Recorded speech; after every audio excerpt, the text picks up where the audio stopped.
Good afternoon and welcome to the channel. I'm Old Dead Man, your host. We are looking at the A-7D today, which I mean, admittedly I like, but it's got some downsides, especially at 10.3. So we're going to discuss those while I do a couple of matches so you can kind of see what to expect. Now, first up, big downside, at 10.3 it does not have supersonic performance and it has no afterburner. Also at 10.3, you're going to face things like the A-10, which have, and the Su-25, which both have all-aspect infrared missiles that your flares do not seem to be able to effectively counter. So you don't want to go on for a head-on against any of those. Now you do get AIM-9 missiles, and I believe they are... Yep, AIM-9Js, and AIM-9Js are really good. So you stand a pretty good chance of getting an air-to-air kill with them if you can get on their 6. Now, advantages, it's maneuverable. If you ditch your bombs, in this case I'm running a pretty heavy bomb load, if you ditch your bombs, you can reasonably turn with pretty much anything you come against with creative use of your flaps and throttle and all that kind of stuff. It's not the most maneuverable thing, but it is pretty good. It is much better than you expect. But with subsonic only performance, it also means that the odds are you're not going to get to a base very well. Especially if you're like on this team where we've got F4s and F111s and things like that. Now this one, yeah, F4, F4, F4. Even the ones that don't show bombs often are carrying something that can hit bases.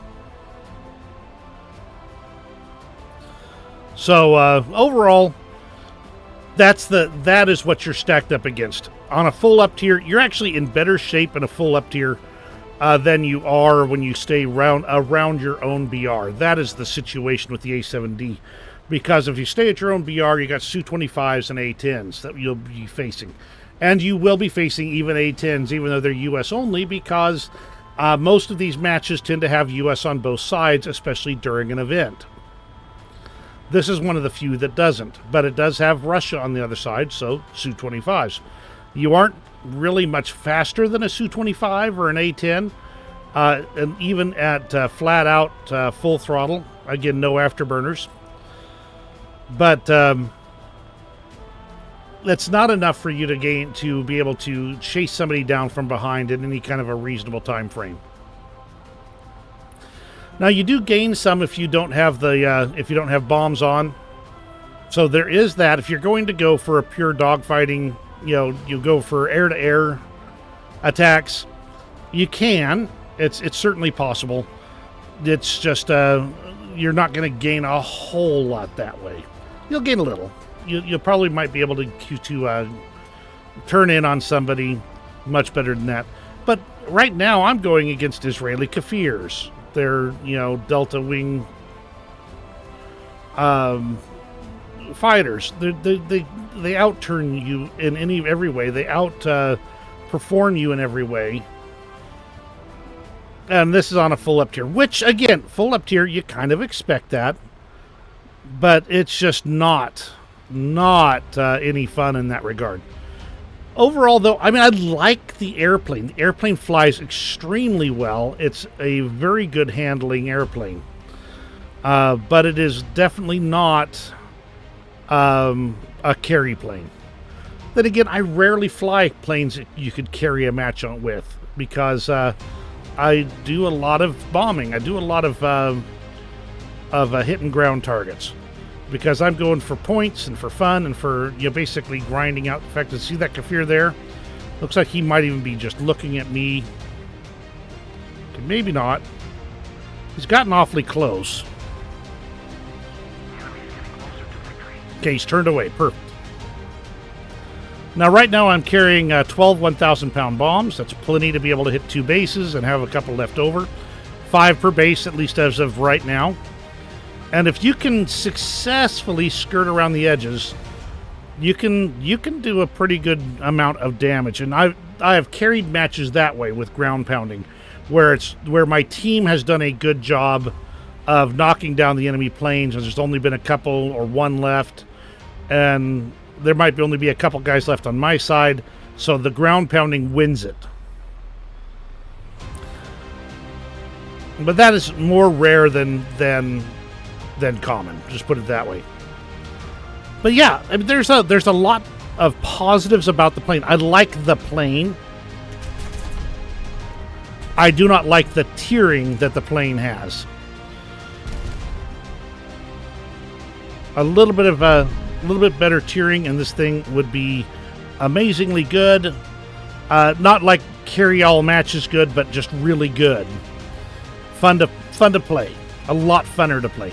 And this is a match where I've managed to sneak around the edges. I've kept out of the way of all the fighters who are... Well, actually, our teams are pretty well equally matched. 1, 2, 3, 4, 5. Now, I could go and drop some on this other base.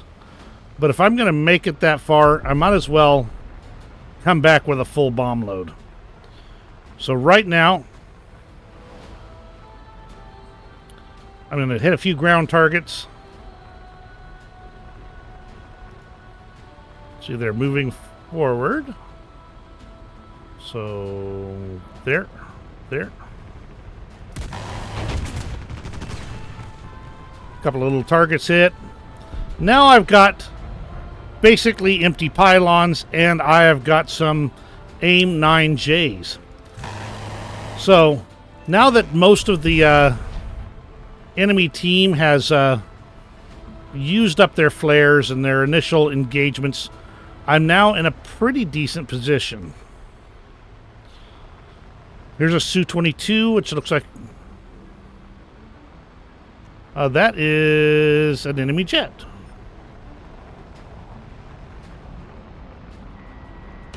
I'll launch one, sure. The odds of it actually hitting are pretty low. Depends so much on if he's actually paying attention right now. I am shocked. He wasn't paying attention. F-104 coming in hard. Let's roll out and make his guns run ineffective. Same with the Kafir Canard. The MiG-23 is still managing to fly.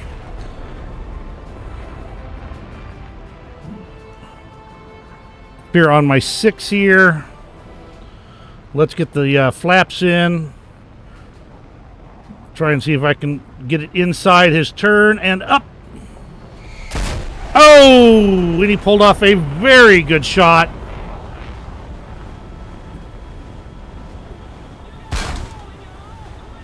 And yeah, the odds of this fire going out are 0, so I'm just waiting for the plane to burn out.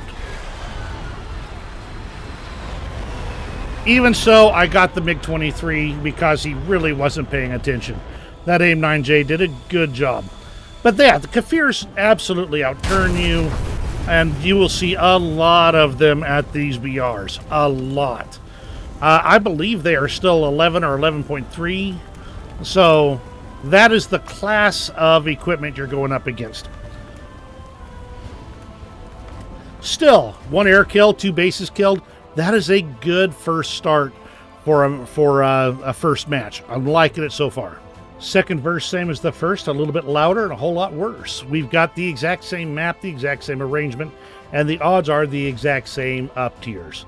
So I just looked it up. The Kafir Canard is only 10.7. So you're likely to see it on a regular basis, and it does outperform the A-7D in all respects.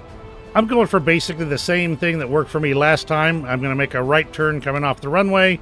Then I'll swing around in to see if I can catch those 2 bases. Let's look at the lineups this time. F5, F5, F5, F5, F5, FE, F4S, F4S, F111, A10, A late, F4E.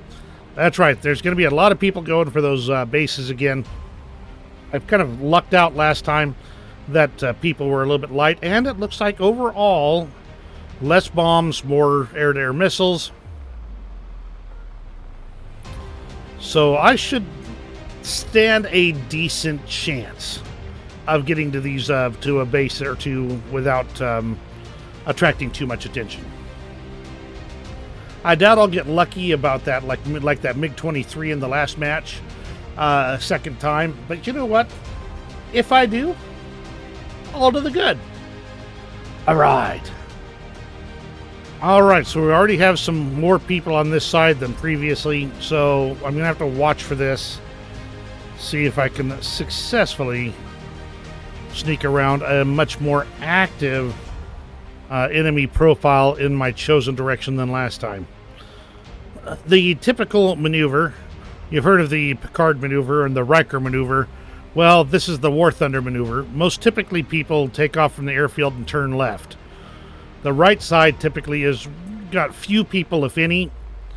The thing is that both sides do it, so you end up with their lefts go to your rights, and your rights go to your lefts go to their rights. So you end up having to meet in the middle anyway, one way or the other.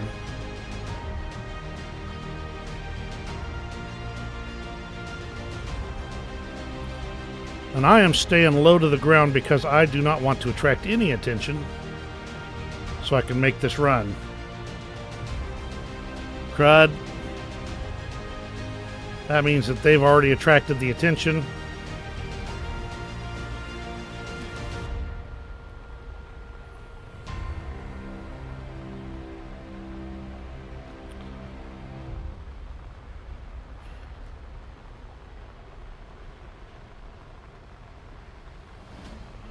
Okay, I've managed to sneak around the edge initially, but that only leaves one base left to be hit. And, well, Daddy needs more bases, baby.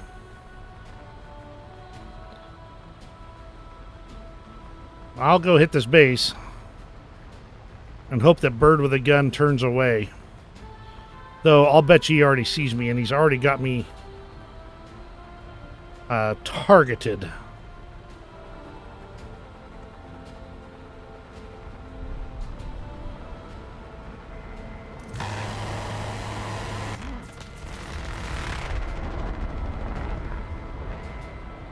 Up, okay. Get those off. Pull up this way. Flaps. Don't let him get underneath me there. More flaps. Hopefully he stays out of control just long enough for me to pull over and behind him. And there's another airplane that got in the middle of it. You see, one-on-one, I will stand pretty good chances. Better than 50-50, I'd say. The problem is that there's always a bigger fish. Somebody's always going to come chasing in and get in the middle of your really good dogfight and shoot you down. So that's what happened to me here, is that somebody else decided that they had to come in and help this guy out. Otherwise, I'm not saying I would have won. I'm just saying I stood a decent chance of winning with the A-7D. One-on-one. As soon as it's two-on-one, you are toast, toast, toast.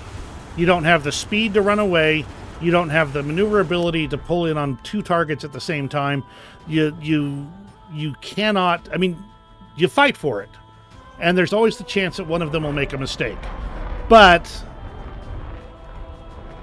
when they, if they don't make a mistake, and even if you don't make a mistake, if they don't make a mistake, you are toast. Most dogfighting in this game relies on one of the other parties making that mistake, though.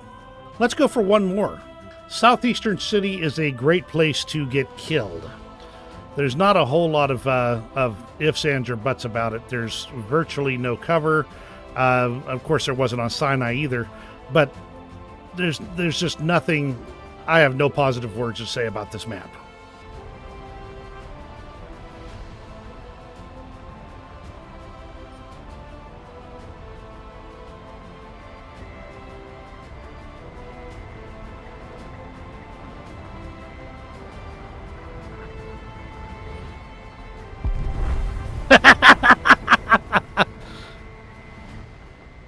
I scared him.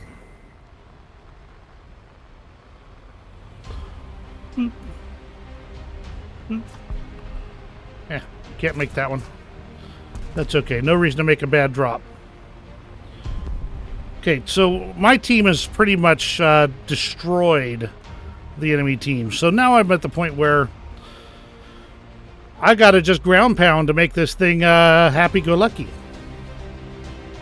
So let's get to it, and I'll try and give you some fancy, nice music that you can listen to while I do my ground pounding work with the A-7D.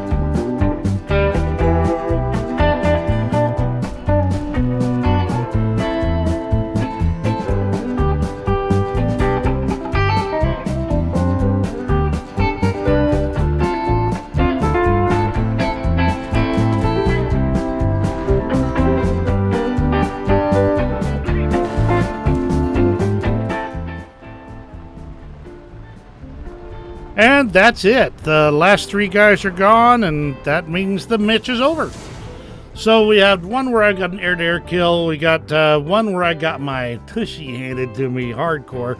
And we got one where I managed to skirt everybody, scare somebody into killing themselves, and then finally did a little bit of ground pounding before the match ended. So you can see that the A-7D is actually, it's a good plane. It really is. It's a good plane. It's just tiered in a way that makes it a challenge to reasonably have fun with on a regular basis. So I like it, but it's not exactly the best thing out there at this type of tiering. So let me know what you think of the A-7D in the comments below. Give me the old thumbs up if you enjoyed today's video. You have a great rest of your day, and we'll see you on the next video.